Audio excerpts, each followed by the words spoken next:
Bien, continuando con los desarrollos de los temas referentes al libro, ahora nos toca profundizar un poco lo que son las señales senoidales, ¿no? Vamos a revisar un poquito sobre señales senoidales de manera intuitiva, como siempre, y haciendo algunas definiciones. Señales senoidales, ¿no? Cuando hablamos de las señales senoidales nos referimos básicamente a señales determinísticas, ¿no? Acuérdense que ya entendemos un poquito qué es una señal determinística, donde justamente la relación funcional que existe entre la variable independiente y dependiente está pues atrás de un seno o un coseno. Específicamente nos referimos que en este caso f de t podría ser, por ejemplo, en general una amplitud, vamos a llamarle 2.3, en realidad cualquier valor, coseno, ¿no?, de 2pi f sub 0t más una fase inicial. ¿De acuerdo? Esta es usualmente la forma de escribir la señal.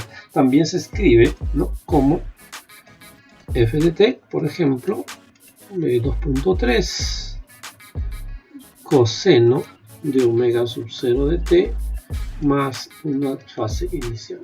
Bien. Ustedes sabemos todos que las funciones trigonométricas reciben como argumento un ángulo. Esto debe ser un ángulo en ambos casos. Y sabemos también por nuestros cursos de matemática que ese ángulo se puede medir en grados, sexagesimales o centesimales o en radianes, que es, lo que más se utiliza en este ámbito. Entonces nosotros tenemos señales cuyo argumento va a ser un ángulo que se mide en radianes, de tal forma que todo esto debe ser sus unidades radianes, igual acá, radianes. Obviamente directamente el teta sub 0 pues es radianes, porque yo no puedo sumar dos elementos que no sean de la misma naturaleza. Entonces el teta sub 0 de hecho que es radianes. Entonces, dado esto, nosotros ahora nos podemos concentrar particularmente en esta parte de acá, ¿no?, que debe ser radianes, igual acá, ¿no? Acá esto debe ser radianes. Entonces vamos a un poco analizar esto. Tenemos pues que el tiempo, las unidades del tiempo son casi siempre, nosotros lo vamos a tomar como segundo, que es la básica, no horas. Y acá el 2pi justamente es el ángulo o la rapidez de cambio de la señal en un ciclo completo, que usualmente se mide también en radianes. Entonces ya tenemos ahí en el 2pi de alguna forma el factor de conversión, si podemos llamarlo así, que ya está esto en radianes. Pero debido a que hemos introducido acá una variable que es segundos, quiere que, por decirlo de una forma, que las unidades de la frecuencia deberían ser 1 sobre segundos, para que al final justamente todo el combinado que está en este cuadrado pues me dé como unidad resultante radianes, que lo puedo sumar con el ángulo teta sub 0 que está en radianes, y todo pues dará radianes. Y esa es la razón de ser, pues básicamente que las unidades de la frecuencia son 1 sobre segundos y que han recibido un nombre particular que se llama Hertz, en honor al que pudo demostrar de manera práctica las ondas electromagnéticas o de manera práctica las ecuaciones de Maxwell, ¿no? Entonces, esas son las unidades de frecuencia y que se refieren básicamente a cuántos ciclos existen de esta señal en un segundo. Por eso otra forma de decirlo es ciclos por segundo. En el caso de esta unidad o en el caso de esta representación podemos darnos cuenta que observando ambas expresiones podemos deducir que omega sub 0 obviamente es igual a 2pi por f sub 0. Igual, siguiendo esta línea de razonamiento, realmente omega sub 0 es toda esta parte de acá, ¿no? Omega sub 0 realmente es toda esa parte. Entonces las unidades de omega sub 0 deberían ser radianes sobre segundo. Entonces tenemos pues una forma que también se llama frecuencia. Esto también se llama frecuencia, porque en realidad aquí esta frecuencia se refiere La frecuencia angular se refiere o se entiende en el contexto de cuántas vueltas da en un segundo, porque aquí estamos hablando que está completando toda una revolución, de alguna forma pues por los 2 pi, ¿no? Que es una revolución completa, y acá simplemente se interpreta como una velocidad angular que indica cuántas vueltas por segundo, vueltas por ciclo, cuántas vueltas por segundo está dando, mientras que acá en la frecuencia es cuántos ciclos por segundo. Son bastante equivalentes. Es como si pudiéramos medir la misma unidad en la misma, vamos a decirlo así, la misma variable física en 2 unidades. Por ejemplo, yo puedo preguntar la talla de un estudiante y alguien me puede decir, bueno, este estudiante mide 5 pies. Y alguien más me puede decir, no, este estudiante tiene 150 centímetros. En realidad se está midiendo el mismo parámetro físico, talla del estudiante, pero se está usando 2 unidades diferentes, ¿no? Entonces al final, pero sí son la misma cosa. Entonces nosotros en nuestro estudio de señales y sistemas podemos usar en algunos momentos para las señales decir que tiene una frecuencia en omega sub 0 o en f sub 0.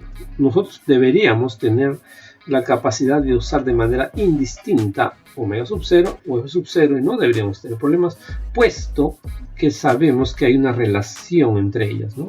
Lo vuelvo a poner acá, es simplemente esto. Entonces vamos a usar cualquier de las 2 unidades en radianes sobre segundo o en hertz.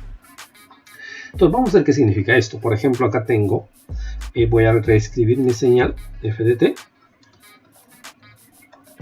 y vamos a colocarle ya un valor de frecuencia, ¿no? Vamos a hacerlo bien sencillo, 2pi, y voy a colocarle, por ejemplo, una frecuencia 2 de t, y vamos a iniciar con 0 grados, 0 radianes, mejor dicho, de fase inicial para hacer la gráfica de manera más sencilla. Visto esto, entonces, ¿qué significa? Pues que tenga acá 2, ¿no? Acá significa que básicamente son 2 ciclos por segundo. La frecuencia significa 2 ciclos por segundo.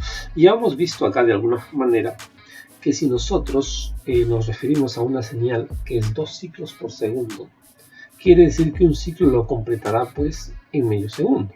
Esto significa que hay una relación inversamente proporcional entre lo que se llama la frecuencia y el periodo de la señal, que básicamente el periodo mide el tiempo de un ciclo. Esto también se puede escribir, obviamente, invirtiéndolo de esta manera. Entonces el periodo me dice cuánto demora un ciclo para la señal y la frecuencia cuántos ciclos lo hace por segundo. Obviamente que nosotros usamos bastante la información del periodo para graficar una señal. Diríamos, pues, con estos valores de periodo, de frecuencia y periodo, obviamente la frecuencia es 2 Hz y el periodo será medio segundo. Y vamos a suponer, pues, que acá es medio segundo. Y obviamente esto seguirá, pues, acá, ¿no? De acuerdo al conocimiento que tenemos de la señal coseno, sabemos que cuando es 0 radianes, que es este punto, toma el valor de valor máximo, que en este caso es 2.3, en pi medios es 0, que es este punto de acá, luego en pi es menos 2.3, que sería este punto de acá, y en 3 pi medios vuelve a 0, y en 2 pi, que sería justamente este instante, ya llega al valor nuevo máximo. Entonces, de alguna forma, la señal tomaría aproximadamente esta forma, ¿no? Esto nosotros lo conocemos de nuestros cursos previos de cálculo. O sea, ha completado un ciclo hasta que se ha cumplido el periodo de un medio. Y obviamente después simplemente el valor se replicaría. Vamos a tratar de replicarlo parecido, lo más parecido posible, porque simplemente ya la señal empieza a reproducirse a sí misma. Y esto también pasa, digamos, en la parte negativa, obviamente, porque esta señal de alguna forma se reproduce a sí misma de manera indefinida. Lo que tendríamos algo parecido a esta señal. Esa es básicamente nuestra señal coseno. Entonces, la frecuencia pues nos ha servido para justamente etiquetar el eje de tiempo. Acuérdense que esto es una señal con variable independiente de tiempo. Y a partir de este tiempo, que es 500 milisegundos, también sería otra forma de colocarlo, podemos darnos cuenta que esta es la mitad de este tiempo, sería pues 250 milisegundos. Y este punto de cruce sería 125 milisegundos.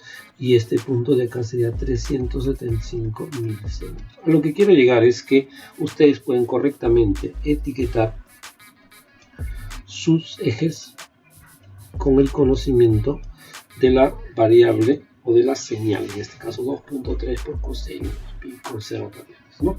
Esa es la manera más sencilla de trabajar. Entonces, estas señales senoidales, vistas de esta manera, son señales que son periódicas, ¿no? Porque estamos viendo que se replican a sí mismas justamente cada t sub 0 segundos, que obviamente se ha deducido de la frecuencia. Por el momento lo dejamos ahí. Espero sus comentarios en clase.